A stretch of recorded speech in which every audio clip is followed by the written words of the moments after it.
안녕하세요. 네, 형법 세 번째 시간입니다. 어떻게 오늘 좀 일찍 일어나시는 게 좀 편했습니까? 하여튼 일찍 일어나기 힘들 때 이렇게 구호를 외치세요. 일찍 일어나야 일찍 합격한다. 이렇게 늦게 일어나면 늦게 합격한다. 이렇게 구호를 만들면은 진짜 정신이 번쩍 뛰지 않을까 하는 생각이 좀 들기도 합니다. 우리 이제 합격자들을 보면요, 특히 수학격자들을 보면 대개 수학격자들이 재학생인 경우가 많습니다. 그렇죠? 근데 재학생인 경우는 공부를 이렇게 많이 했다고는 할 수가 없겠죠. 대개 1차 한 1년 하고 2차 한 1년 하고 1년에서 다 수학격 한 겁니다. 그 참 묘한 거예요. 근데 우리 주변에 보면 이제 공부를 좀 오래 하신 분들이 상당히 많이 있습니다. 예를 들어서 똑같은 대학을 나왔고, 똑같은 과를 나왔고, 그렇게 보면 지적 능력에서는 큰 차이가 있다고 할 수는 없을 겁니다. 근데 어떤 사람은 4학년에 수소 합격하는데, 그 과 출신인데, 10년이 되도록, 심지어는 20년이 되도록, 합격을 못하는 그런 경우도 우리 주변에서 흔히 보고 있다는 겁니다. 이게 도대체 뭘 의미할까요? 이거 관찰을 좀 잘 해봐야 됩니다. 첫째 실력은 문제가 있는데, 시간에 꼭 비례하는 건 아니라는 겁니다.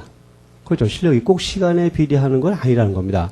만약 실력이 시간에 비례한다면, 오래 합격한 사람일수록 합격을 잘해야 될 겁니다. 그건 아니지 않습니까? 그렇죠. 10년 공부한 사람은 떨어지고, 또 1년 공부한 사람은 합격하고, 이게 바로 시험의 현실이에요. 그렇죠. 그래서 실력이 꼭 시간에 비례하는 것은 아니라는 겁니다. 이걸 우리가 생각하셔야 돼요. 그래서 가끔 보면 이런 학생들이 좀 있습니다. 사법시험을 이제 생각을 하고 왔는데, 기간을 이제 오래 잡는 분이 있어요. 한 5년 할 겁니다. 이런 생각 가지고. 자, 이 어떤 생각이 깔려있습니까? 5년 하면 충분히 공부할 수 있고, 그럼 난 충분히 합격할 수 있을 것이다. 이런 생각이 깔려있는데, 천만의 말씀입니다. 천만의 말씀이에요. 1년에 끝내도록 계획을 잡아야 됩니다. 보시면, 대개 수학격자들이 4학년들인데요. 1차 공부해봐야 기껏해야 1년 한 사람들입니다. 1년. 그럼 1년 해서 수석한다는 것은 도대체 무엇을 보여줍니까? 사법시험을 노릴 정도의 지적 능력을 갖고 있는 사람들은 1년 정도만 충실히 공부하면 합격할 정도의 실력은 충분히 갖추어진다. 이걸 보여주는 겁니다. 우리가 보통 수석 합격자면 무슨 나하고 관계없는 별세계에 속한 사람 이렇게 생각하는 경우가 있는데 꼭 그런 건 아닙니다.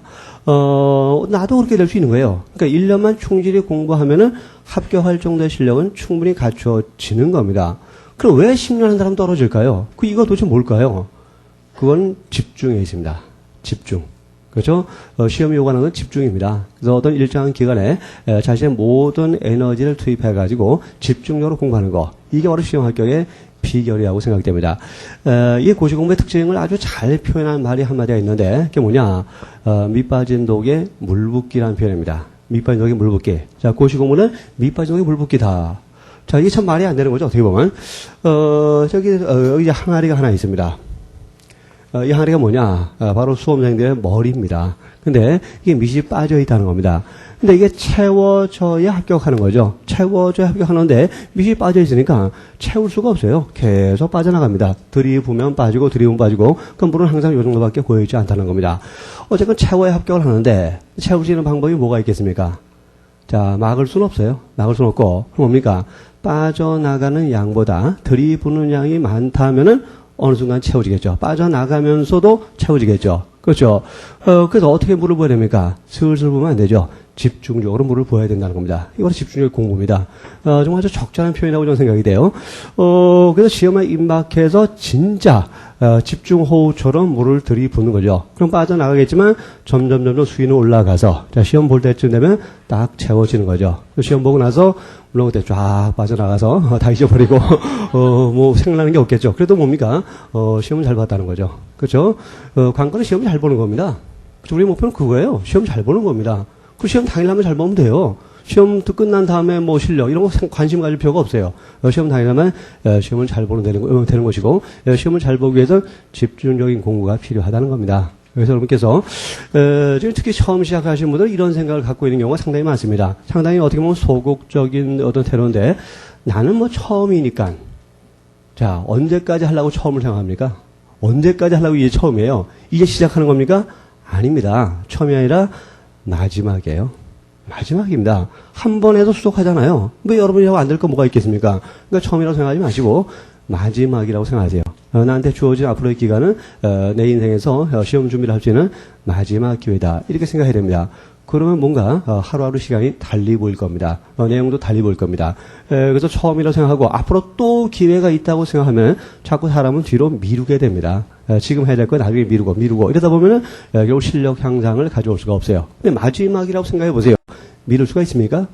도저히 미룰 수가 없죠. 현재 충실하게 된다는 겁니다. 그래서 앞으로 남아있는 기간, 그래서 1차의 경우는 제가 보기에는 객관적으로 볼 때 한 6개월 정도면은 아주 적정한 기간이라고 생각이 됩니다. 그래서 6개월 정도만 집중적으로 공부한다면 초보자의 경우도 합격할 정도의 실력은 충분히 가져올 수 있다고 생각이 됩니다. 그래서 나는 저 현재 너무 늦었다, 아니면 처음이다, 이런 생각하지 마시고 앞으로의 기간이 충분하다는 생각을 가지고 계획을 잘 세워가지고 집중적으로 몰아붙이면 충분히 합격을 할 수가 있다는 겁니다. 하여튼 집중적인 공부. 근데 보통 이런 얘기를 많이 하죠. 1차는 한 달, 2차는 석 달, 이런 얘기를 많이 합니다. 이게 무슨 말입니까? 1차는 한 달만 해도 된다, 이런 말입니까? 그럼 지금 놀면 되겠네요. 막 놀다가 한 달 전에 하면. 그 말이 아니죠. 당락을 좌우하는 공부는 결국 시험 날짜를 기점으로 해서 그 한 달 전의 공부가 좌우한다는 겁니다. 자, 왜 그런 말이 나오는 것일까요? 자, 사법시험 1차 시험이 요구하는 공부는 어떤 공부입니까? 아주 세세하고 지엽적인 것까지 다 암기할 것을 요구하는 공부입니다.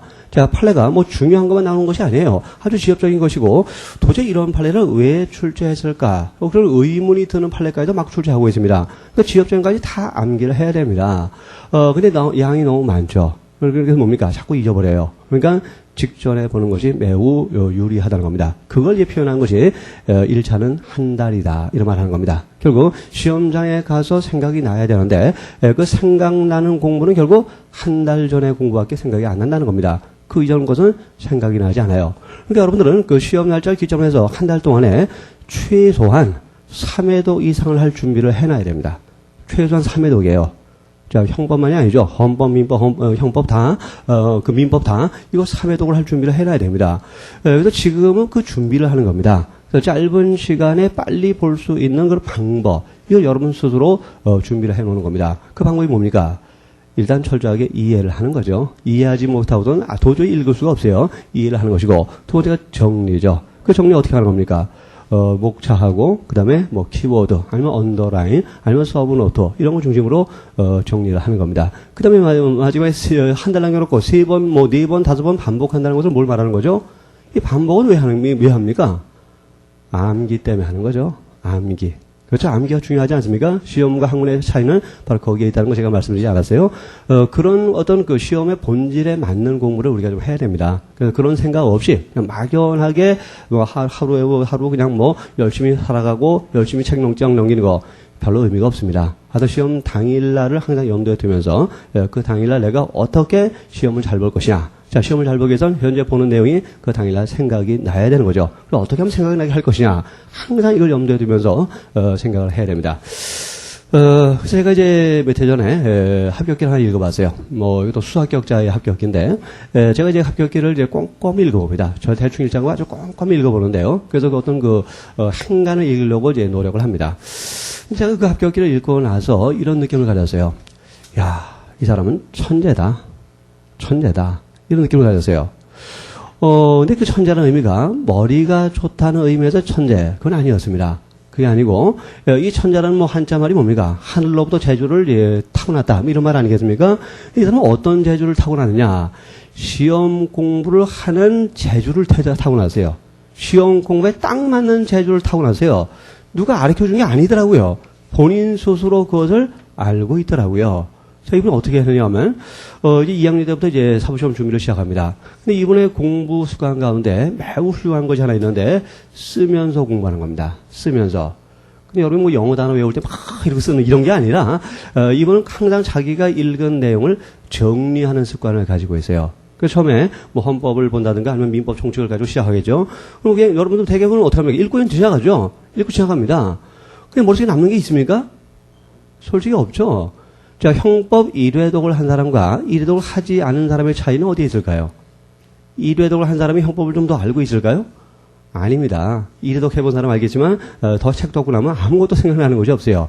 형법은 좀 어렵네. 그 정도. 그렇죠? 그래서, 이래독한 사람과 하지 않은 사람의 차이점은, 이래독한 사람은 형법이 어렵다는 것을 알고 있고, 그렇지 않은 사람은 모르고 있다는 차이밖에 없어요. 내용적으로 아는 거 하나도 없습니다. 그렇죠? 여러분 그렇지 않습니까? 덕분에 몰라요. 그렇죠? 뭘 읽었는지 생각도 나지 않습니다. 근데 이분은 그게 아니에요. 정리를 합니다. 그래서, 처음에는 물론 이제 내용을 잘 모르죠. 내용을 잘 모르니까, 그 자기 노트에다가, 이제 큰 목차를 정리합니다. 물론 이제 여백을 듬성듬성 놔두죠. 큰 목차를 정리하는 겁니다. 자, 2회독을 합니다. 이게 조금 알겠죠? 그 세목차 같은 거 정리합니다. 자, 3회독을 합니다. 좀 더 알겠죠? 이때 내용을 이제 메모하기 시작합니다. 자, 이렇게 하다 보니까 이 사람이 그 시험을 보기 전에 자기도 모르는 사이에 뭐가 만들어졌습니까? 서브노트가 만들어진 겁니다. 서브노트가 만들어진 거예요. 근데 이분이 1차 합격을 했고 2차 시험 때도 역시 동일한 방법으로 계속 노트에다 정리하는 습관을 갖고 있어요. 그래서 이분이 2차 시험 보기 석 달 전에 이 작업을 중단합니다. 자, 석 달 전에 뭡니까? 각 강업별로 이제는 굉장히 괜찮은 서브노트가 만들어져 있다는 겁니다. 그 이분은 석 달 전에 뭐 하느냐? 이런 그 서브노트만 가지고 공부합니다. 다른 거 다 버리고 기본도 다 치워놓고 서브노트만 공부하는데 이분이 석 달 동안 서브노트를 12회독을 했어요. 12회독. 자, 합격 안 할 수 있어요? 그렇죠. 수석 안 할 수 있습니까? 12회독 했다면 거의 외운 겁니다. 합격 안 할 수가 없죠. 수석 안 할 수가 없죠. 수석한 거예요. 그래서 제가 이걸 보고 야, 이 사람은 천재다. 이게 누가 가르쳐준 것도 아니에요. 자기 스스로 공부 방법이 그래요. 이게 천재 아닙니까? 그렇죠? 배운 게 아니죠. 스스로 알고 있는 거죠. 그런 점에서 제가 이 사람은 천재다라는 생각을 가졌습니다.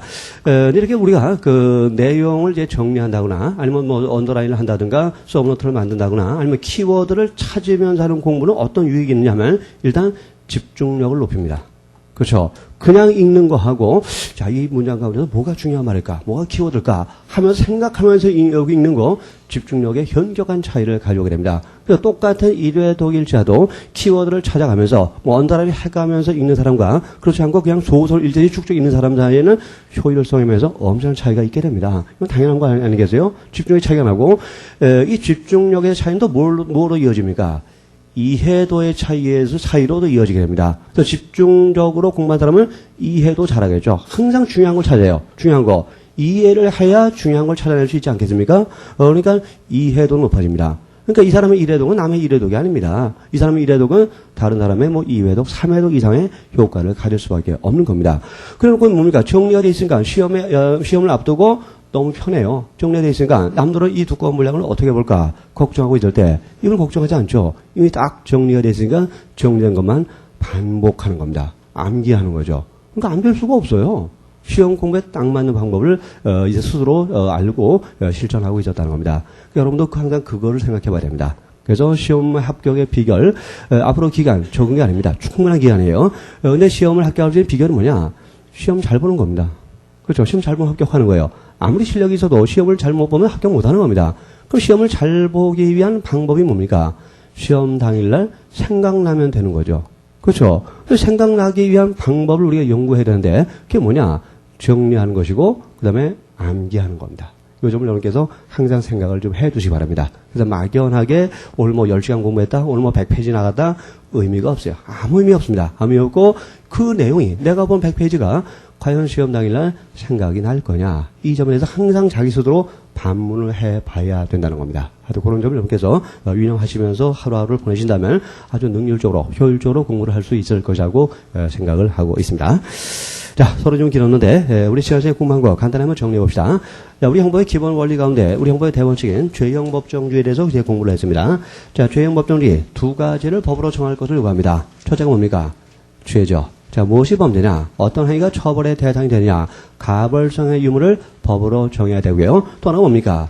형을 법으로 정해야 됩니다. 자, 형을 법으로 정한다는 것은 두 가지 의미를 갖고 있었습니다. 첫째가 뭡니까? 형벌의 종류를 법으로 정해야 되고 또 하나 뭐죠? 형벌의 범위, 정도를 법으로 정해야 됩니다. 그래서 두 가지를 법으로 정해야만 죄형법정주의 요청을 충족한 것이고 그 요건을 갖추지 못하면 그 법률은 위헌이고 무효가 됩니다. 따라서 그 법에 저촉된 행위를 했을 자도 그 행위는 무죄가 되는 것이지 죄가 되는 것이 아니라는 겁니다. 이 죄와 형을 법으로 정하자는 것이 죄형법정주의인데 자, 왜 죄와 형을 법으로 정해야 됩니까? 그 이유가 뭐죠? 형법의 보장적 기능을 달성하기 위해서죠. 그래서 형벌권을 행사하는 국가로 하여금 법에 엄격한 제한을 받도록 하자는 겁니다. 그래서 법에 의해서 국가 형벌권의 남용을 제한함으로써 이 남용된 형벌권에 의해서 국민의 자유와 권리가 침해되는 것을 막자, 이런 취지로 주장된 것이 바로 죄형법정지고 우리 형법의 대원칙이 되는 겁니다. 근데 현대적 의미의 죄형법정지는 어떤 사상을 배경으로 하고 있다고 그랬습니까?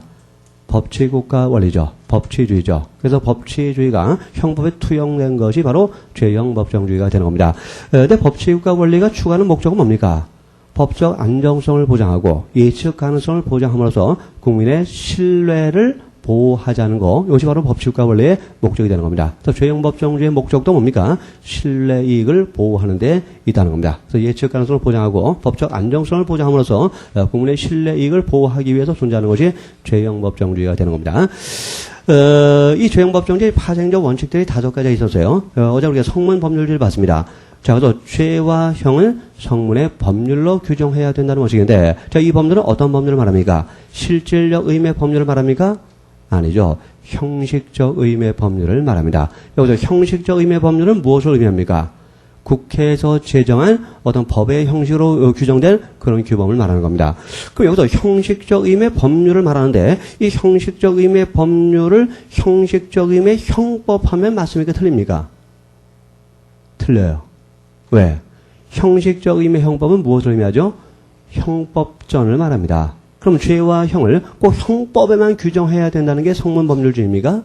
아니죠. 형법이란 이름을 가진 법률이든 그렇지 않든 간에 하여튼 국회에서 제정한 법으로 죄와 형을 정하면 된다는 게 바로 성문법률주의입니다. 그래서 이것은 형식적 의미의 법률을 의미하는 거지 형식 의미의 형법을 의미하는 것은 아니다라는 거. 그것도 우리가 1차 시험에서 혼동될 가능성이 있을 겁니다. 그런 거 주의를 하시기 바랍니다. 그래서 죄와 형을 원칙적으로 국회가 제정해야 되는데, 자, 국회는 어떤 전문적, 기술적 능력이 한계가 있고, 또 시간적 적응 능력상으로 한계가 있죠. 그래서 할 수 없이 행정부의 시행령에다가 죄와 형을 위임할 수밖에 없습니다. 위임하는 것이 불가피한 경우가 있는데, 어떤 전제를 조건하에서 위임을 할 수 있습니까?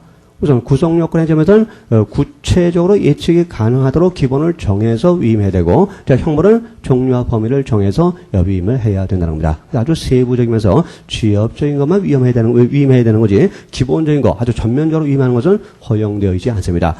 또 위임을 받은 행정부 측에서는 위임받은 범위 안에서만 죄와 형을 정할 수 있고, 그 위임 범위를 초과했을 때는 역시 죄형법정주의 위반이 되는 겁니다.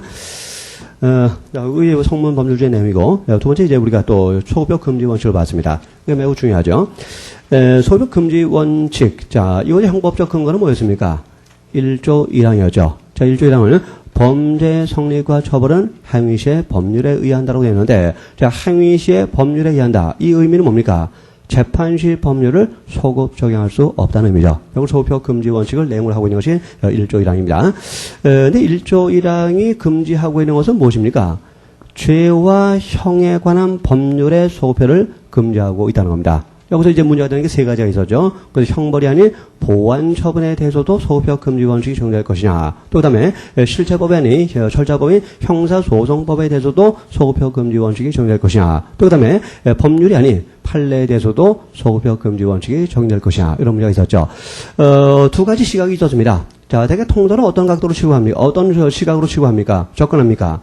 자, 1조 1항의 물리적인 표현보다도 죄형법정의 취지를 중시한 쪽으로 접근하죠. 그래서 1조 1항이 비록 언급하고 있지 않을지라도 어떤 신뢰이익을 보호한다는, 또 법적 안정성을 보장한다는 죄형법정 취지상 이런 경우에도 소급금지 원칙을 적용해야 된다는 쪽으로 가는데, 또 우리 판례는 어떤 입장으로 가고 있죠? 1조 1항의 물리적 표현을 중시한 쪽으로 가고 있죠. 형식적으로 접근하고 있죠. 그래서 1조 1항에 언급되어 있지 않다면 소급표 금지 원칙 적용 안 된다는 게 판례의 태도입니다. 판례의 태도를 정리하는 게 중요한데, 자, 첫째, 보완 처분에 대해서 소급표 금지 원칙 적용 안 된다는 게 판례의 태도고, 그다음에 소송법 규정에 대해서 역시 소급표 금지 원칙 적용 안 된다는 게 판례의 태도고, 또 판례에 대해서 역시 소급표 금지 원칙 적용 안 된다는 것이 우리 대법원의 태도라는 겁니다. 자, 그런 내용들을 정리를 해 두시기 바랍니다. 그다음 명확성의 원칙을 봤는데, 여기서 명확성에는 이제 부정기형이 문제가 됩니다. 부정기형. 그래서 절대적 부정기형을 금지하지만 상대적 부정기형을 어떤 그 형 집행의 어떤 효율성을 위해서 허용이 된다는 것이 통설의 태도고, 실정법상으로도 허용이 되고 있습니다. 또 우리가 유추 적용 금지 원칙을 봤습니다. 자, 유추 적용 금지 원칙은 뭡니까? A를 비슷한 A-에 대해서 적용할 수 없다. 이게 바로 유추 적용 금지 원칙이죠. 그래서 무엇이 A고 무엇이 A-인가를 잘 정리하는 것이 중요하다고 했습니다. 그래서 유체적 금지하는데 이것도 불리한 유체적만 금지하는 겁니다. 따라서 유리한 유체적은 허용이 된다는 걸 주의하지 바라고, 또 유리한 사유를 제한적으로 유추하는 것도 금지된다는 것이 다솔과 판례의 태도가 됩니다. 어제 우리가 자수 사건을 봤습니다. 그러나 유추해석은 금지되지만 확장 해석은 허용되는데, 자, 허용되는 확장 해석과 금지되는 유추 해석의 한계는 뭡니까? 어휘의 최대한의 한계죠. 그 낱말의 뜻에 최대한의 한계, 그 안에서의 해석이 허용되는 확장 해석이 되는 것이고, 그걸 벗어난 해석이 금지되는 유추 해석이 되는 겁니다. 어제 우리가 A와 A-를 정리해봤는데, 나머지 다시 한번 완성해 보기로 하겠습니다. 자, A. 그 다음에 비슷한 A-가 있어요. 그래서 A에 관한 규정을 A-에다가 적용할 수 없다. 이게 바로 유추해석 금지 원칙이죠. 그래서 A가 뭐고 A-가 뭔가 그런 각도로 판례를 정리하면 된다고 그랬는데, 어제 우리가 5번까지 했습니다. 36페이지에 5번까지 했는데, 6번부터 한번 정리해 봅시다. 여기서 이제 무엇이 이제 A냐 하면은, 복제 행위 등이 A입니다. 복제 행위 등. 거기 나와 있죠. 뭐, 복제, 그 다음에 공연, 방송, 전시 같은 거죠. 복제, 공연, 방송, 전시가 A고, 그럼 무엇이 A-냐? 배포입니다. 배포. 그래서 전시한다는 거나, 배포한다는 거나 비슷하죠? 그렇죠? 전시한다는 거나 배포하는 거나 비슷한데, 그렇다고 해서 전시에 관한 규정을 배포에다 적용하는 것은 유추 해석이 된다는 겁니다. 비슷하다고 해서 적용할 수 없다는 거죠. 그러니까 형법 규정을 항상 엄격하게 해석을 해야지, 비슷하다고 해서 함부로 넓게 해석하는 것은 허용되지 아니한다는 겁니다. 그래서 복제, 공연, 방송, 전시가 A고 배포가 A-가 되는 겁니다. 자, 7번은 뭐냐 하면 무엇이 A냐? 살아있는 소쪽새가 A입니다. 살아있는 소쪽새, 천연기념물이죠. 그럼 죽은 소쪽새도 천연기념물입니까? 아니라는 거죠. 그래서 뭐가 A-냐면 죽은 소쪽새가 A-입니다. 그래서 살아있는 소쪽새에 관한 규정을 죽은 소쪽새에 대해서도 적용하는 것은 유추 해석이라는 거죠. 그렇죠? 뭐 소쪽새 외관은 또 비슷하겠죠. 똑같은데 살았느냐 죽었느냐, 거기서 차이가 난다는 겁니다. 근데 8번을 본다면, 무엇이 A냐 하면, 신체장애가 A입니다. 신체장애가 A고, 그럼 무엇이 A-냐? 정신장애가 A-입니다. 그래서 신체장애에 관한 규정을 정신장애까지 적용하는 것은 역시 불리한 유추 해석이 된다는 그런 판례의 태도입니다. 또 9번을 봅시다. 무엇이 A냐면, 선거일, 공고일 이후가 A입니다. 선거일, 공고일 이후의 금품 제공이 A고, 무엇이 A-냐? 선거일, 공고일 이전의 금품 제공이 A-입니다. 그래서 금품을 제공했다는 점은 같은데, 하나는 선거일, 공고일 이후에 제공한 것이고, 하나는 그 이전에 제공한 것이고, 비슷하지만 완전히 같지 않죠. 그렇죠? 그래서 선거일, 공고일 이후의 금품 제공을 처벌하는 규정을 선거일, 공고 이전의 금품 제공, 금품을 제공한 행위에 대해서 적용하는 것을 불리한 유추 해석이 된다는 그러한 판례입니다. 자, 10번을 본다면요.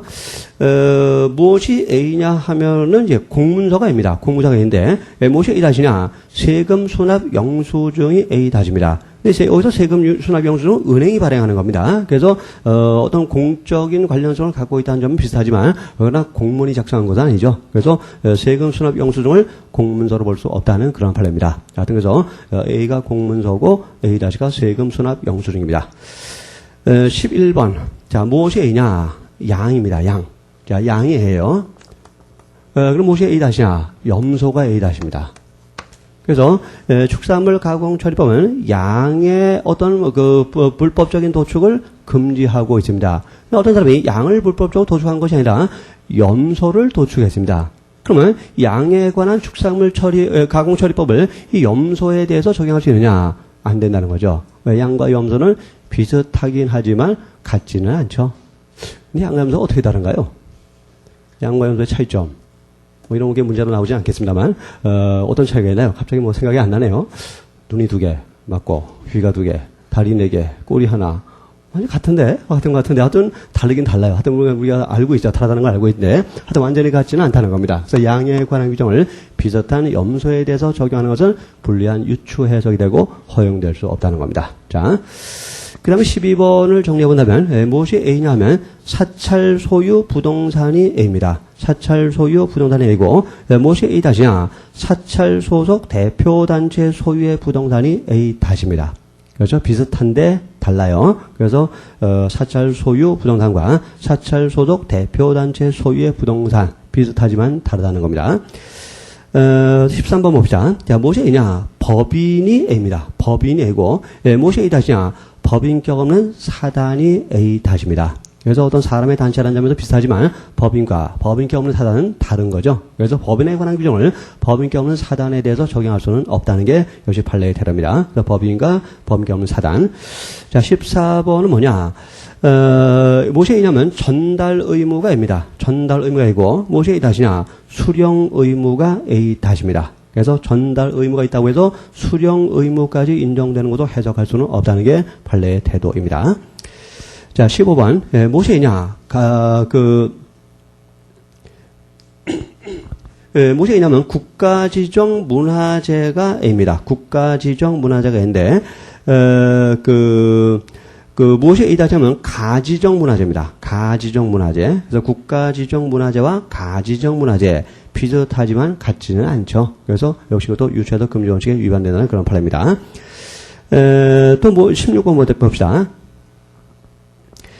무엇이 A냐면 두 번째 줄에 경품을 제공하는 행위가 A입니다. 경품을 제공하는 행위가 A고, 무엇이 A-인가 하면 첫째 줄에 경품 구매 대장을 보관하지 않는 행위가 A-입니다. 그래서 뭔가 약간 비슷해 보이지만 같지는 않죠. 그래서 이걸 적용하는 것은 유추 해석이라는 판례입니다.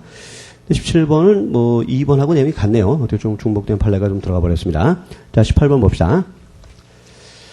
18번이 무엇이 A냐면 자동차 운전이 A입니다. 운전 A고, 무엇이 A-냐? 추워서 히터를 튼 게 A-입니다. 이건 음주운전과 관련된 겁니다. 어떤 술 취한 사람이 차에 들어가서 잠을 잤어요. 이 사람이 너무 추우니까는 시동을 걸고, 술 취한 상태에서 시동을 걸고 히터를 틀었다는 겁니다. 이걸 음주운전이라고 볼 수 있습니까? 시동을 걸었다는 점에서는 운전과 똑같죠. 그러나 운전의 본질적인 것은 뭡니까? 장소 이동을 목적으로 하는 그런 행위라는 겁니다. 이 사람은 장소 이동을 목적으로 시동을 건 것이 아니라 어떤 추워서 시동을 걸었다는 겁니다. 그래서 이거는 비슷하긴 하지만 운전이 아니라고 하세요. 그래서 운전이 A고, 그 다음에 시동을 걸고 히터를 트는 것은 A-가 된다는 겁니다. 그러니까 그 사람을 음주운전죄로 처벌할 수는 없다는 거죠. 그렇죠? 술 취한 상태에서 시동을 걸었을 자도 히터를 틀기 위해서 그랬다면 음주운전죄로 처벌할 수는 없다는 겁니다. 자, 19번. 무엇이 A냐 하면, 원천징수 의무자가 A입니다. 원천징수 의무자가 A고, 무엇이 A-냐? 특별징수 의무자가 A-입니다. 그래서 원천징수 의무자, 특별징수 의무자. 비슷하지만 같은 것이 아니라는 겁니다. 그죠? 그 다음에 20번 본다면, 거기서 A가 명백히 나타나지 않는데, A는 수수료를 받는 겁니다. 수수료 수령이겠죠. 수수료 수령이 A인데, 무엇이 A-인가 하면, 그때도 둘째 주 후반부에 수수료를 약속 요구하는 겁니다. 아직 수령하지는 않은 거죠. 수령하지 않은 거. 그래서, 아직 수수료를 수령하지 않았다면, 이 약속 요구만 가지고는 처벌할 수 없다는 게 판례의 태도입니다. 또 21번, 무엇이 있냐? 특수강도 미수범위 A고, 무엇이 A-냐? 준강도 미수범위 A-입니다. 그래서, 역시 그것도, 특수강도에 관한 규정을 준강도에다 적용하는 것은, 유체적이 된다는 그런 판례고요. 또 22번, 마지막 내용인데, 무엇이 A냐면, 경력직 공무원이 A입니다. 경력직 공무원이 A고, 또 A-는 특수 경력직 공무원이 A-입니다. 비슷하죠? 비슷하지만 적용할 수 없다는 겁니다. 자, 이런 판례가 굉장히 많아요. 굉장히 많은데, 이런 것을 보건대 우리가, 그 법을 적용하는 어떤 검사라든가 또는 법관의 입장에서는 상당히 유추 해석에 대한 유혹이 굉장히 많다는 걸 우리가 알 수 있습니다. 그렇죠? 어떤 반절적 행위를 발견했고 처벌하고 싶겠죠. 검사 이전 처벌하고 싶겠죠. 근데 거기에 딱 들어맞는 규정은 없고 비슷한 규정이 있다는 겁니다. 그럼 비슷한 규정을 끌어다가라도 처벌할 수 싶어 하는 게 검사의 어떤 그 기본적인 속성인 것 같아요. 근데 그때마다 이제 법원에 가서 제동이 걸리는 거죠. 안 돼. 이건 유추해석이야. 안 돼. 하면서 제동이 걸린다는 겁니다. 그런 문제는 입법에 의해서 해결을 해야지 해석에 의해서 해결하다가는 항상 유추해석이라는 문제가 생겨버린다는 겁니다. 그 점을 이해해 두시기 바랍니다. 그럼 이제 오른쪽에 유추해석 금지 원칙에 반하지 않는 경우를 봅시다. 요 판례들도 매우 중요합니다. 근데 이론상으로 상당히 좀 논란이 좀 있어요. 먼저 1번 판례에서, 기부 행위가입니다. 기부 행위가예요.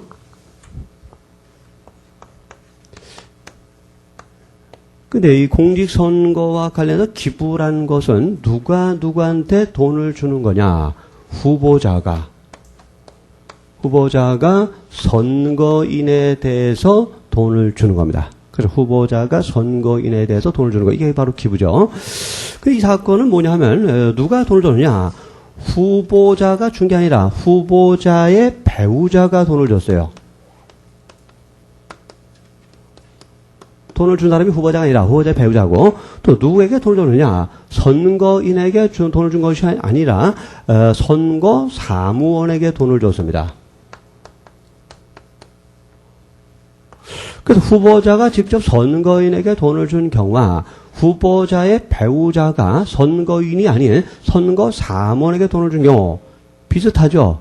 그죠? 근데 이 A 요걸 기부로 보는 것은 어떻게 보면 유추해석이에요. 그렇죠? 그러나 우리 대법원은 유추해석이 아니다라고 판시했습니다. 유추해석이 아니다. 그래서 요것도 기부 행위로 처벌할 수 있다라고 판시했다는 겁니다. 조금 불만스럽죠? 그렇죠? 완전히 같지 않고 비슷할 뿐인데 유추해석이 아니다라고 이제 우기는 게 우리 대법원의 태도라는 겁니다. 이런 거 이제 기억을 해 두셔야 됩니다. 어떻게 판례 가운데서 전원합의체 판결이라고 표시된 것들은 출제의 가능성이 매우 높은 것들입니다. 이 판례도 기본적인 입장이라는 게 있습니다. 어떤 태도, 입장이라는 것이 있는데, 판례가 그 태도를 바꿀 때는 원칙적으로, 대법관 전원이 모인 자리에서 다수결로 바꿔야 됩니다. 이래서 나온 판결이 전원합의체 판결입니다. 그 전원합의체 판결은 실질적으로는 법률이 변경된 것과 마찬가지의 효력을 갖습니다. 대단히 중요한 의미가 있다는 거죠. 그래서 이 전원합의체 판결은 그냥 이거 시험 문제라고 생각하세요. 그냥 아무것도 하지 말고 이거 시험 문제라고 생각하세요. 반복해서 나옵니다. 계속 나옵니다. 그래서 전원합의체 판결로 표시된 것은 뭐 형법적인 것이든 특별 형법적인 것이든 가리지 마시고 그냥 전체를 다 통째로 소화를 하셔야 됩니다. 자, 어쨌건 문제가 좀 있어요. 요거 이제 학자들도 약간 비판을 받고 있는 판례입니다. 비판을 받고 있는 판례일수록 또 중요한 의미가 있다 그랬죠. 그거 정리해 두시고. 두 번째 판례도 전원합의체 판결인데요.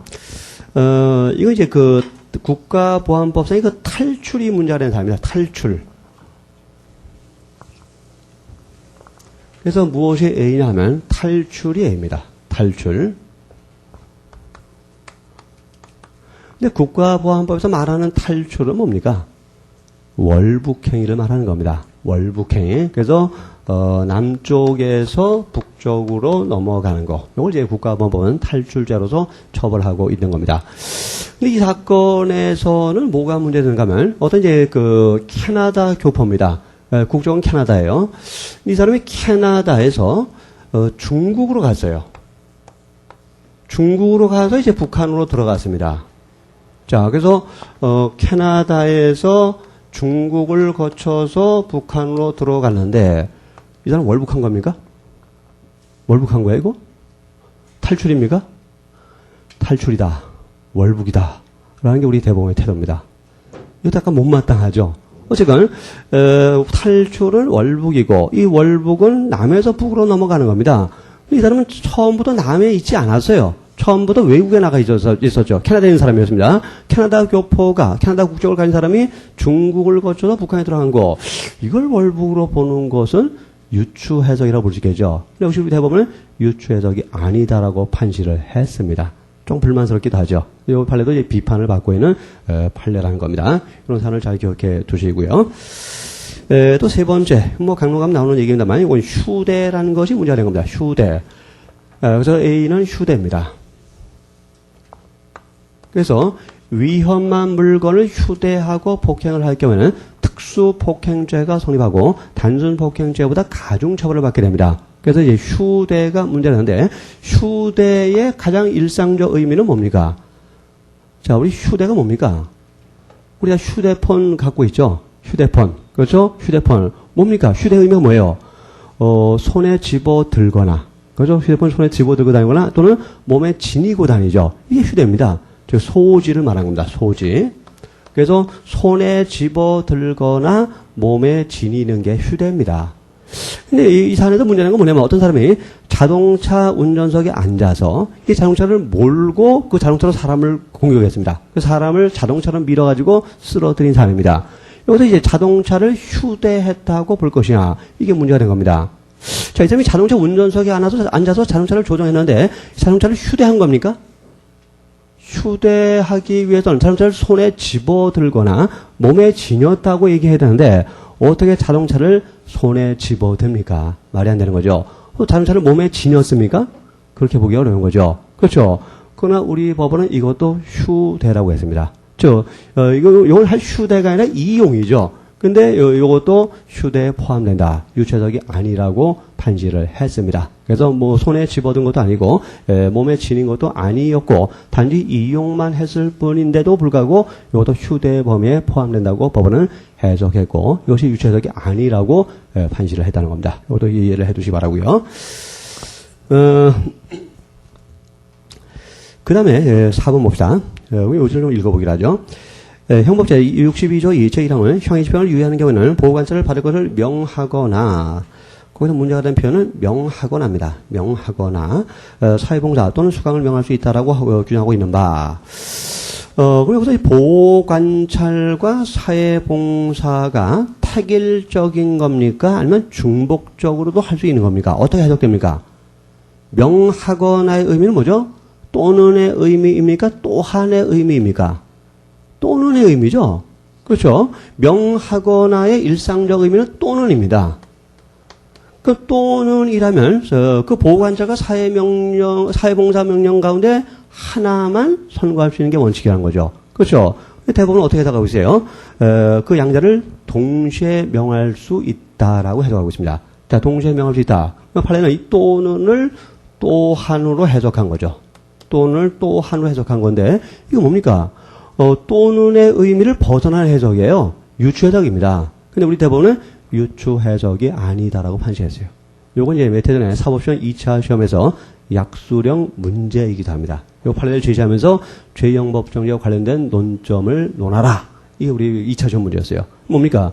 유추해석 금지 원칙을 논하는 거죠. 그래서 또는이란 단어의 의미를 아무리 확장해도 또한의 의미는 나오지 않습니다. 그렇죠. 또는의 의미를 아무리 확장해도 그 반대 의미는 또한의 의미 나오지 않아요. 그럼 또한으로 해석하는 건 뭡니까? 또는이란 단어의 어휘의 최대의 한계를 벗어난 해석이죠. 이게 무슨 해석입니까? 유추 해석이죠. 그래서 결국 대법원 해석은 유추 해석 금지 원칙에 반하는 것입니다. 근데 어떻게 대법원은 아니다라고 우기고 있는 거죠. 그렇죠? 이것도 이제 잘 기억을 해 두시기 바라고. 그래서 5번까지만 설명드릴게요. 5번에서 이제 문제라는 거, 그 A는 뭐냐면 전시입니다. 전시. 뭐, 음란한 모를 전시하는 거. 그래서 A는 전시입니다.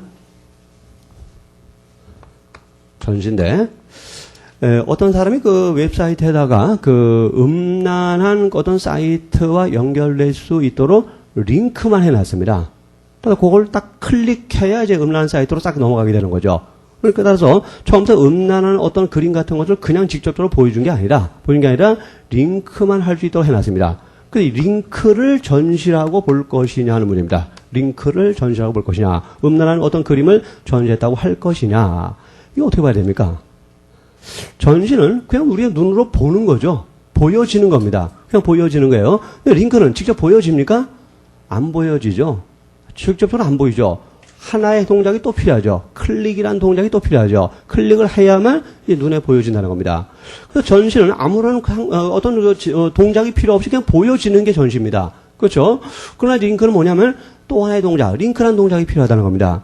그래서 완전히 같다고 하기는 좀 어려워요. 그러나 역시 우리 법원은 완전히 같지 않은데도 불구하고 링크도 전시다 이렇게 이해한 겁니다. 그래서 유체적이 아니다라고 판시를 한 겁니다. 이걸 비유하자면 이렇게 비유할 수 있어요. 우리 미술관을 간다. 미술관을 갔다. 그림을 본다. 어떤 그냥 가서 보면 되는 거죠. 이게 전시입니다. 무슨 어떤 장애가 있습니까? 그냥 가서 보면 되는 게 전시예요. 근데 링크는 어떻게 비유할 수 있습니까? 그 그림 앞에 커튼을 쳐놓은 겁니다. 안 보여요. 그래서 그림을 보기 위해서는 커튼을 제치는 함의가 필요하다는 거죠. 이게 링크예요. 그래서 이걸 같다고 볼 것이냐, 다르다고 볼 것이냐, 논란이 있습니다, 이것도. 근데 이제 우리 법원은 똑같다는 겁니다. 그래서 그냥 보는 거나, 커튼 제치고 보는 거나, 보는 건 똑같은 거니까, 링크도 전시에 해당된다는 게 판례 태도입니다. 일부 학자들은 아니다. 이거 그냥 보는 거하고 커튼 제치고 보는 거하고 어떻게 같으냐? 비슷하지만 같지 않다. 따라서 대법원 해석은 유추 해석 금지 원칙에 위배된다고 비판을 또 하고 있습니다. 하여튼 이런 법리적 논쟁이 아주 치열하다는 것을 우리가 알 수 있겠죠. 그래서 법조문은 엄격하게 해석을 해야 되는데 가끔 판례가 좀 문제 있는 해석을 하고 있다는 것을 이 39페이지의 판례를 통해서 우리가 알 수가 있는 것입니다. 자, 하여튼 도리어 이 39페이지에 나오는 판례들이 더 중요해요. 더 중요합니다. 전압제 판결도 많죠. 그러니까 이 내용들 잘 정리해 두시기 바랍니다. 자, 이 죄행법정의 마지막 이제 파생적 원칙이 있는데 이게 바로 적정성의 원칙입니다. 이건 이미 우리가 공부했어요. 이건 실질적 의미의 죄형법정리를 발전하면서 추가된 원칙입니다. 자, 무엇의 적정성을 요구하는 원칙입니까? 법의 내용의 적정성을 요구하는 원칙이죠. 그래서 형식적 의미의 죄형법정지는 법이라는 형식만 갖추면 된다는 입장이었습니다. 그러다 보니까 어떤 문제가 생겼습니까? 법의 내용이 나쁠 때 이때 악법에 의해서 국민의 자유와 권리가 침해된다는 부작용이 발생한 거죠. 그래서 법의 내용까지도 적정해야 된다는 원칙, 이것을 적정성의 원칙이라고 말하는 겁니다. 그래서 실질적 의미의 죄형 법정지를 근거로 해서 요구되는 원칙이 적정성의 원칙이라는 걸 기억해 두시기 바랍니다. 그럼 적정성의 원칙은 그 법관을 타겟으로 하는 원칙일까요? 아니면 입법자인 국회의원들을 타겟으로 하는 원칙일까요? 입법자들이죠. 왜? 법의 내용을 만드는 사람들은 법관이 아니라 입법자들이기 때문이죠. 그래서 이 적정성의 원칙은 주로 입법자를 향해서 요구되는 죄형법정지의 파생적 원칙이다라는 걸 그 점을 이해를 해두시기 바랍니다. 세부적인 내용은 별로 어려울 것이 없으니까 쭉 읽어두시면 됩니다. 대표적인 판례 하나 보기로 하죠. 오른쪽에 뺑소니 치사 사건을 보겠습니다. 감찰진 운전하던 자동차로 사람을 치어 상해한 후 피해자를 다른 곳으로 옮겨 도주하여 사망에 이르게 하였다는 이유로 솔직히 이걸 우리가 보통 뺑소니라고 말하죠. 뺑소니라고 말하는데 이것이 이제 법적으로는 도주운전죄라고 말합니다. 도주운전죄, 특가법상의 도주운전죄라고 말합니다. 자, 그 이유로 1심 법원에서 징역 5년의 형을 선고받았다. 행위 당시에 특정 범죄 가중처벌 등에 관한 법률 제5제 3제 2항을 사고 운전자가 피해자를 사고 장소로부터 옮겨 유기하고 도주한 후에 피해자가 사망한 경우에는 사형, 무기, 10년 이상의 징역에 처한다고 규정하고 있었다. 이 특가법 제5제 3제 2항은 적정한가? 자, 이 뺑소니 치사를 이제 한번 해봅시다. 뺑소니 치사. 도주 운전. 그로 인해 사람이 죽었죠. 이 살인의 고의가 있단 말입니까? 없다는 말입니까? 살인의 고의는 없다고 봅니다. 자, 살인의 고의는 없어요. 고의가 없는 경우입니다. 자, 근데 이럴 때 법정형이 뭐라고 되어 있습니까? 사형, 무기 또는 10년 이상의 징역이라고 되어 있었다는 겁니다. 사형, 그래서 무기 또는 10년 이상의 징역이라고 되어 있어요. 아주 중하게 처벌하죠. 뺑소니 운전은 굉장히 엄하게 처벌하고 있습니다. 근데 이게 뭐가 문제가 있느냐? 보세요. 우리가 보통의 살인죄라는 걸 한번 생각을 해봅시다. 살인죄. 살인에 대해서 고의가 있는 경우죠. 자, 살인에 대해서 고의가 있는 살인죄의 법정형은 어떻게 되어 있는가 하면 사형, 무기, 그 다음에 5년 이상의 징역입니다. 뭔가 문제점이 엿보이죠? 뭡니까? 첫 번째의 경우는 살인의 고의가 없는 경우고 두 번째의 경우는 살인의 고의가 있는 경우입니다. 근데 고의가 있는 경우가 고의가 없는 경우보다는 훨씬 불법이 중하고 또 비난 가능성도 중하겠죠. 그렇죠. 책임도 중하겠죠. 그러면 고의가 있는 경우가 고의가 없는 경우보다는 훨씬 중하게 처벌돼야 되는 게 맞죠. 근데 지금 결론이 뭡니까? 고의가 없는 경우를 고의가 있는 경우보다 더 중하게 처벌하고 있다는 겁니다. 뭡니까?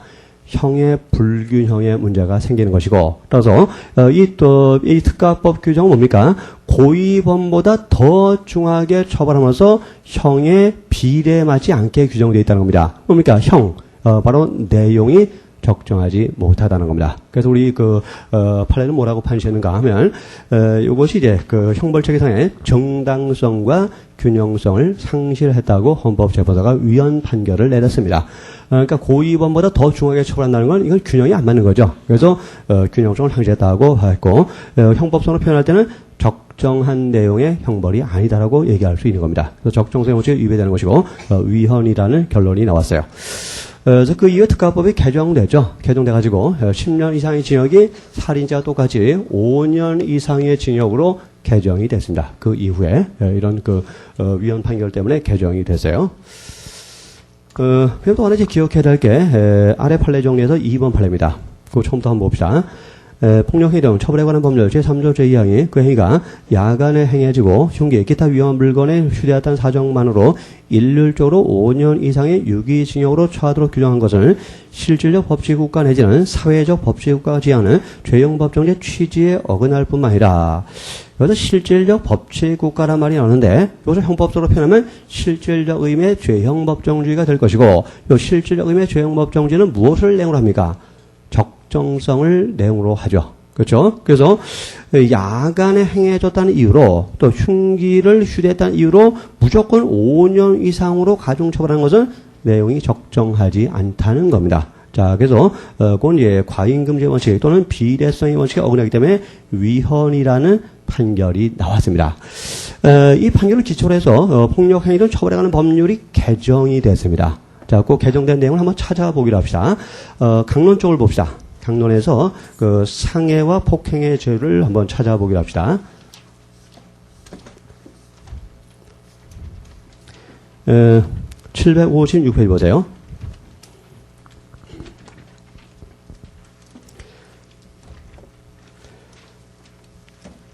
(756페이지) 보시면요, 아래 각주가 나와 있죠. 각주에서 2조 2항을 보세요. 이 이상이 공동하여 제1항 각호에 열거된 죄를 범할 때는 각 형법 본죄 정한형에 2분의 1까지 가중한다라고 되어 있는데, 이게 2006년도 3월 달에 개정된 내용입니다. 도대체 뭐가 개정됐을까요? 야간이 삭제됐습니다. 야간이 삭제됐어요. 아까 헌법재판소 판결은 단순히 밤이었다는 이유로 가중처벌하는 건 이거 타당치 않다는 겁니다. 그래서 이거 야간을 삭제한 이유가 뭐냐 하면, 요즘에는 전기 문명이 발달해가지고 밤도 매우 밝다는 겁니다.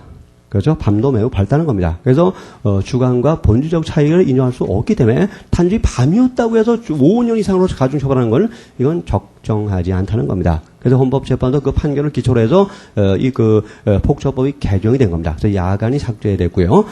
그 다음에 뭐냐? 아까 헌법재판소 판결에 따르면 무조건 5년 이상으로 가중처벌했죠. 이것도 너무 획일적이라는 거죠. 그래서 세분화됐습니다. 세분화됐어요. 그래서 위에 2조 1항을 봐도 1호, 2호, 3호 이렇게 나눠가지고 세분화시켜서 가중했고요. 밑에 3조, 3항을 봐도 뭡니까? 좀 세분화시켰다는 거죠. 이런 점에서, 어떤 헌법재판소의 결정의 입장을, 입법자들이 반영을 해가지고, 적정하지 않은 것을 적정한 것으로 개정을 한 겁니다. 하여튼 가장 중요한 변화는 야간이 삭제되다는 겁니다. 그래서 과거에 야간에 폭행하면 폭처법의 적용을 받아서 중하게 처벌했는데 이제는 그럴 수가 없게 됐다는 겁니다. 그래서 야간이라고 해서 특별히 중하게 처벌되는 경우는 없어지게 됐다는 거, 그 점을 기억해 두시면 됩니다. 자, 다시 처음으로 돌아옵시다.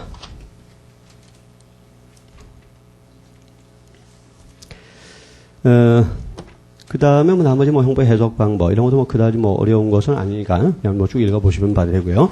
자, 우리가 중요한 판례를 하나 이제 안 하는 것이 있습니다. 34페이지에 아래 판례 연구에서 사과나무 사건을 이제 분석을 안 했는데, 사과나무 사건, 어떤 사건인가 분석해 보기로 하겠습니다. 자, 이것도 전원합의체 판결이네요. 자, 전원합의체 판결이면 무조건, 이건 문제다라고 생각하시면 됩니다.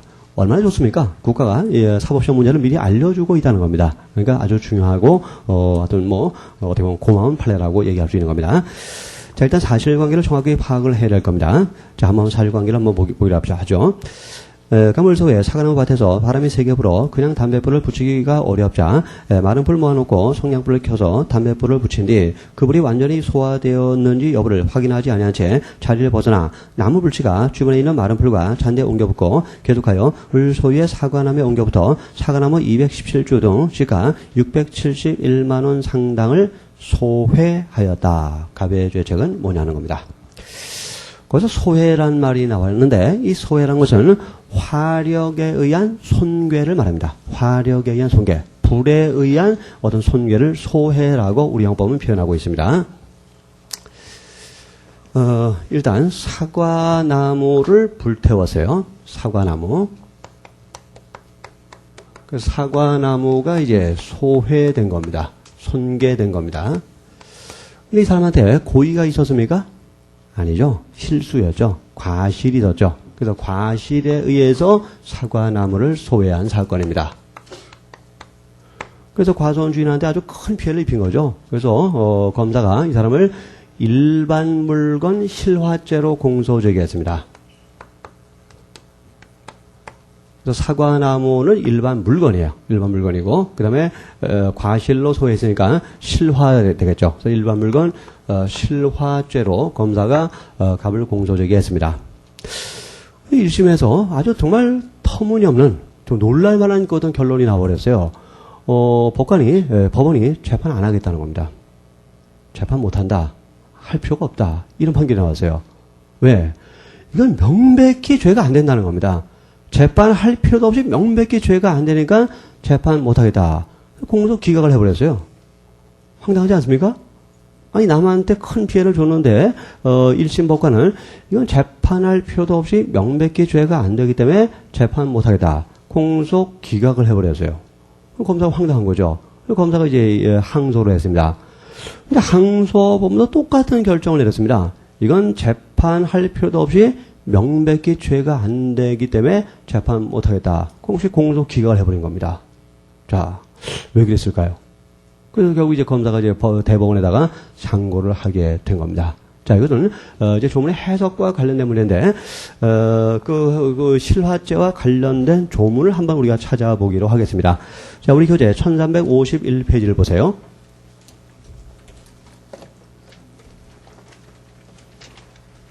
(1351페이지) 하려면 이제 실화죄 조문이 나와 있는데, 여기서 이제 170조 2항의 해석이 문제가 됐던 사안입니다. 170조 2항. 그래서 170조 2항, 법전을 찾아보실 분은 170조 2항을 한번 찾아보시기 바랍니다. 자, 그 170조 2항을 한번 분석해 보겠습니다. 170조 2항. 자, 과실로 인하여 자기의 소유에 속하는 제166조 또는 제167조에 기재한 물건을 소외하여 공무의 위험을 발생하게 한 자도 전한 위험과 같다라고 되어 있어요. 그래서 검사는 이 170조 2항의 실화죄로 공소 제기를 했는데 1심과 2심은 공소 기각을 해버린 겁니다. 자, 왜 그랬을까? 2항을 한번 해석을 해보겠습니다. 그러면 이제 과실로 인하여라는 말이 있고, 그 다음에 자기의 소유에 속하는 이라는 단어가 나옵니다. 자, 자기 소유. 자기 소유라는 이제 수식어가 나오고, 그 다음에 166조란 말이 나오는데, 이 166조는 일반 건조물을 말합니다.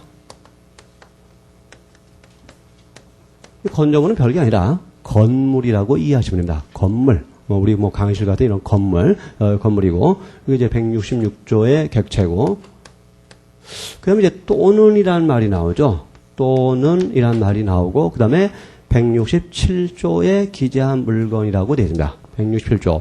이 167조에 기재한 물건이 일반 물건입니다. 물건.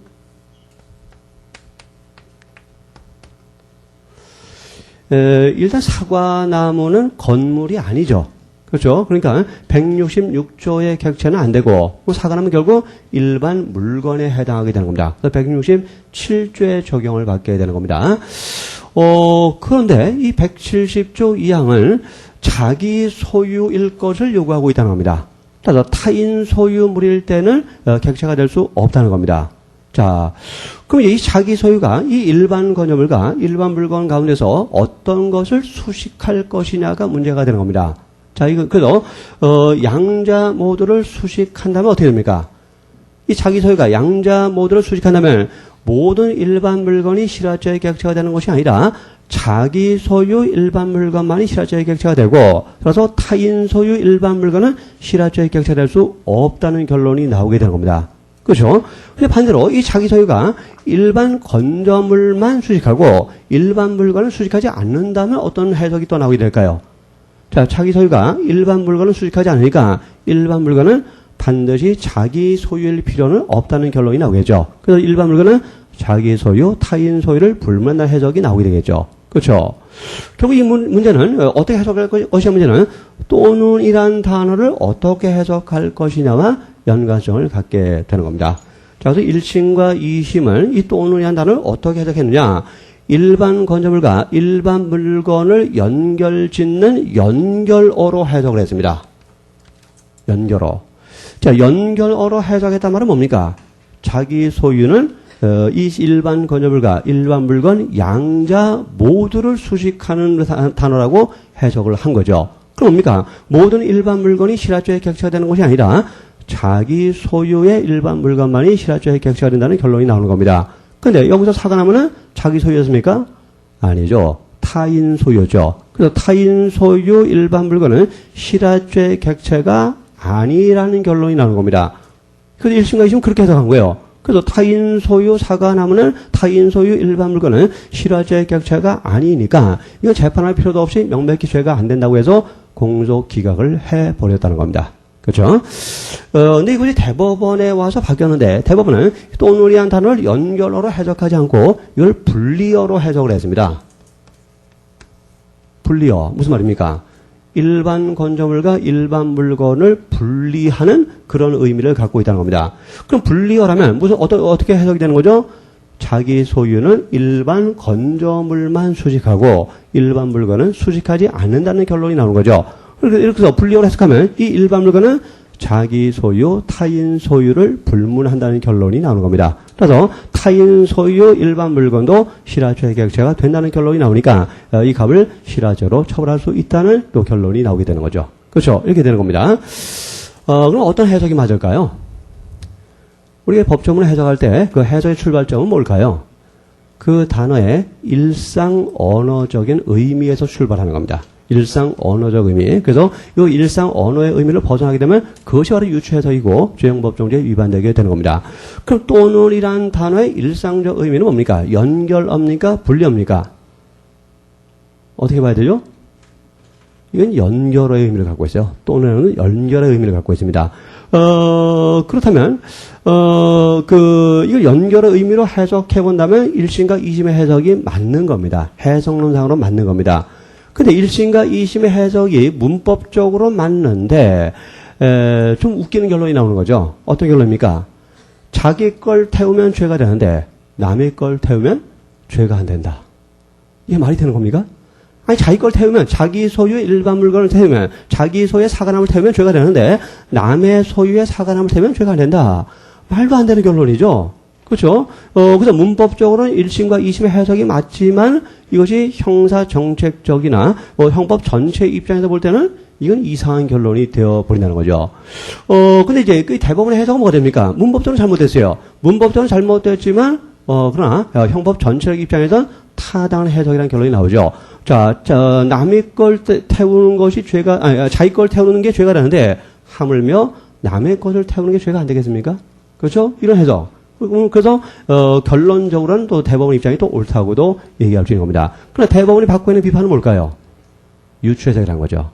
또는이라는 단어를 아무리 확장 해석해도 분리어란 의미는 나오지 아니한다는 겁니다. 자, 분리어란 의미가 나오지 아니한다함에도 불구하고 이 분리어로 해석하는 것은 어휘의 최대한의 한계를 벗어난 해석을 대법원이 한 것이고 결국 유추 해석을 했다는 겁니다. 그래서 대법원 해석은 유추 해석 금지 원칙에 반한다는 비판이 가해지고 있습니다. 그 대법원의 그 소수 의견, 반대 의견도 그러한 논거로 이 다수 의견을 비판하고 있어요. 니네 해석이 물론 정책적 이전은 맞을지 모르겠지만 일단 해석의 출발점은 엄격 해석이고 또 죄형법정주의인데 그에 어긋나는 유추 해석을 했다는 비판을 가하고 있다는 겁니다. 어쨌든 뭐 일방의 장점, 일방의 단점 다 가능한데 우리 대법원은 형법 전체를 바라보는 목적론적 관점에서 해석을 했다는 겁니다. 하여튼 그래서 그 분리어로 해석하느냐, 연결로 해석하느냐에 따라서 죄책 여부가 달라지게 되고 그래서 1심과 2심은 연결어로 해석을 했지만 대법원은 분리어로 해석을 했다는 겁니다. 하여튼 그래서 이제 그 다수 의견, 소수 의견 읽어두세요. 우리 학자들의 견해도 다수 의견을 지지한 쪽과 반대 의견, 소수 의견을 지지한 쪽으로 갈라져 있습니다. 그래서 다수 의견은 연결어로 해석, 분리어로 해석하는 것이고 반대 의견은 그 연결어로 해석하는 그런 입장입니다. 자, 요게 이제 결과 아까 봤던 뭐가 일맥상통하는 판례라고 볼 수 있을까요? 그 보호관찰과 사회봉사명령, 그렇죠? 그거하고 일맥상통하는 그 판례죠. 그죠? 그래서 이런 판례가 나왔고, 이런 것이 이제 그 해석론상으로 학자들 사이에서 굉장히 논쟁이 된 겁니다. 논쟁이 되니까 그것이 2차 시험 문제로 또 뜨게 된 겁니다. 이와 같이 판례 평석이 있는 판례일수록 출제가 된다는 건 거의 뭐 분명합니다. 다만 시기의 문제, 언제 출제될 거냐, 이게 차이의 문제지, 판례 평석이 있는 문제는 반드시 출제된다고 생각하셔도 됩니다. 그만큼 여러분이 그 평석이 있는 것들을 신경을 써서 정리를 좀 하셔야 될 겁니다. 하여튼 그 문법적 의미를 중시할 것이냐, 아니면 형법적을 전체적으로 해석할 것이냐, 어떤 방법이 옳을 것이냐에 대한 선택의 문제라고 볼 수가 있어요. 자, 학자들도 입장이 나뉘어져 있습니다. 자, 대단히 중요한 판례니까 그 사건을 잘 정리해 두시기 바랍니다. 자, 이로써 우리 형법의 대원식인 죄형법정주의에 대한 내용이 끝났습니다. 그럼 잠깐 쉬었다가 형법 이론을 또 보기로 하겠습니다.